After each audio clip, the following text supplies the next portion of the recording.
En fait, ces opérations de pompage auraient dû commencer tôt ce matin, mais elles viennent tout juste de démarrer. L'hélicoptère de la protection civile vient d'ailleurs délitroyer des hommes à bord du cargo. Des préparatifs avaient eu lieu dès hier soir pourtant, mais ils ont été interrompus par la nuit.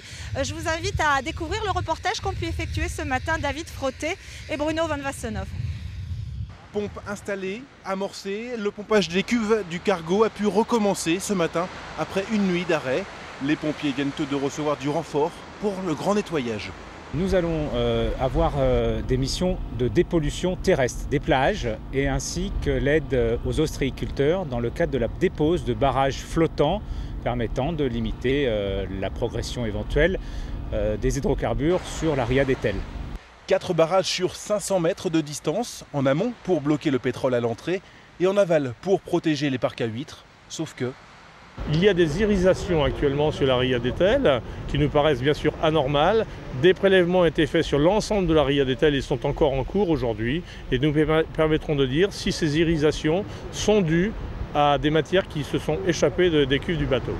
Seule consolation, le bateau ne fuit plus, reste à trouver comment l'enlever de cette plage.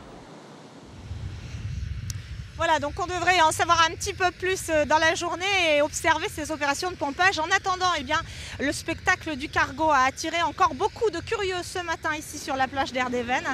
Des Morbihanais venus observer ou photographier le bateau, mais des Morbihanais surtout attristés par ce nouveau naufrage. Je vous propose d'écouter quelques réactions. C'est bien triste de voir ça. Je ne comprends pas pourquoi il est parti de quoi. Hein? C'est ça qui vous agace en fait?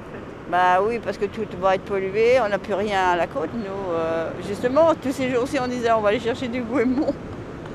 Mais maintenant, c'est trop tard, on ne peut pas en avoir.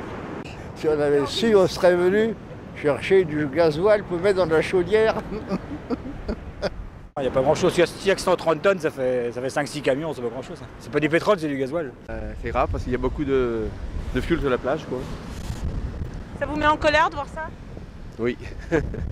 C'est vrai. Et puis c'est très mauvais aux alentours des fêtes parce que déjà pour les coquillages et les gens qui viennent pour le week-end, il y a beaucoup de gens qui viennent pour les fêtes. Et donc c'est vrai que ça donne une mauvaise impression pour les gens du coin.